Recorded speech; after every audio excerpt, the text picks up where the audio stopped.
Hey guys, welcome to Nita's Fluid Woodworks. I'm Nita, and today we're going to build a fishing themed table. I was contacted by a client and they want, for an anniversary gift, a matching set of fishing lure themed like nightstands. So let's build. All right, so here I am pouring the resin. We're doing a mahogany colored bottom. I'm going to put down sand and rocks and sea moss. What they wanted to do was kind of have like the koi fish pond vibe. I don't know if you've seen that on Facebook yet. Okay, for the sand, I'm going to link the sand in the description. This is the sand that I've had the best results from. This and pool filter sand. It's very, very clean, and the granules are like thick and big.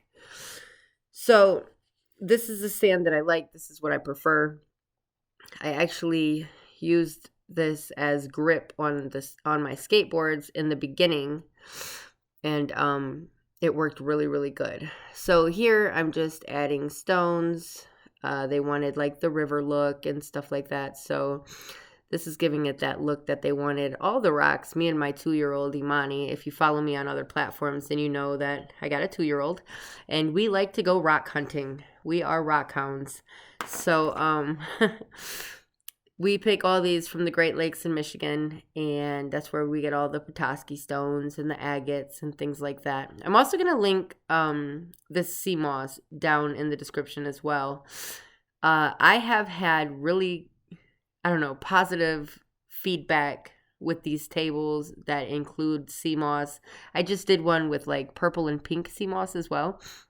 It's really, really pretty. I will get that video up. It'll probably be after I have Kaylani, because she's coming any day now.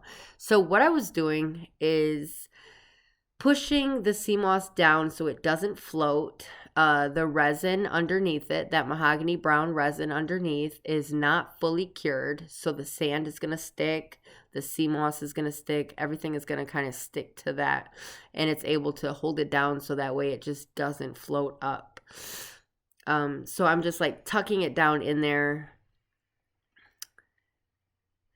And here I am putting a layer over everything just to hold it down in case there's any sand or sea moss or anything that just didn't get. You don't got to worry about the rocks floating. Mostly the sand and the sea moss, though. I wasn't sure how this was going to react, and I just wanted to be safe than sorry. I always say that. Be safe than sorry. The resin that I'm using is a tabletop resin. It is Total Boat tabletop epoxy. And the reason that I'm using it is because it doesn't take a long time to cure. So here are the fishing lures that I'm putting in there, and I'm just getting the hook out of the front. Now, when I remove this little loop from the fishing lure, it caused this air bubble. It was like a never-ending air bubble, and it doesn't matter, honestly, how much open time I had. I just don't think it was ever going to stop releasing air. But I am going to put a video out on how to fix an air bubble in the middle of a pour. I love the way these lures move. It just kind of looked realistic and stuff, so... All right, here I'm using the torch to pop my air bubbles. I get the question a lot, why a torch and not a heat gun? I use the heat gun to push and move resin. I use a torch to pop bubbles. That is just, and I caught fire. Be careful. It went out right away, but still, like, oops.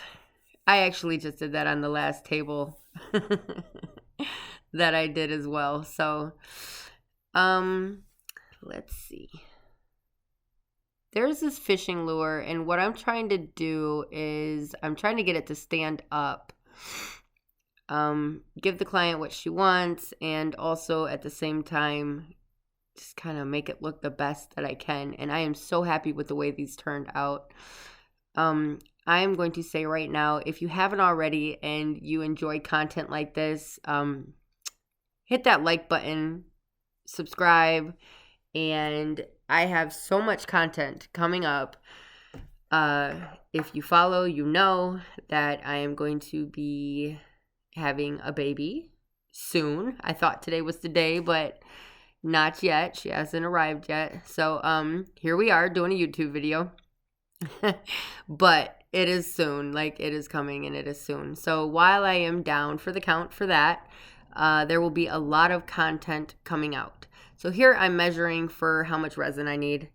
I did forget to get the pour on tape, so my bad. But here is it coming out of the mold, and I am so happy with the way this turned out. This is the first time I ever used like sea moss or anything in there. I have done tables with sand in the bottom of them. If you saw it was like an ocean floor bed table, and it turned out really, really cool. It was a fishing tank. It's a fish tank holder. Okay, so this router is a beast. This is a Triton. I think it's 3.25 horsepower. I have a blog post on the best routers for flattening wood. I've been through routers. If you follow me, you know I've been through routers. But this one, I bought a second one because I did not take very good care of the first one. It lasted me about 2.5 years. The first one did. The first Triton one did. But this one I'm taking care of. So the sled is from Stone Coat Countertops. And I will link everything down in the description.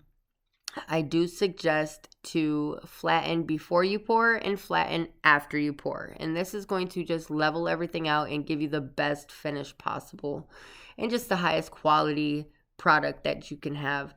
So here I'm just sanding, and when I sand and the table is translucent, I sand from 80 grit to 220. And once you put that epoxy finish on there, and that's for an epoxy finish, once you put the epoxy finish on there, everything is super, super, super clear. This is CA glue. There's a crack in the table, and it's not a crack in the table, it's a crack in the wood. And I didn't fill it with resin because it was underneath of everything, and it didn't get exposed until I flattened it out. So this is CA glue, and it is by Starbond, and I do have a 10% coupon with them. This is it right here. Everything is fluid wood. Those are the coupons. If I have a affiliate link with them, it's going to be fluid wood or fluid wood 20. So I'm going to put the link to that down in the description along with the coupon code.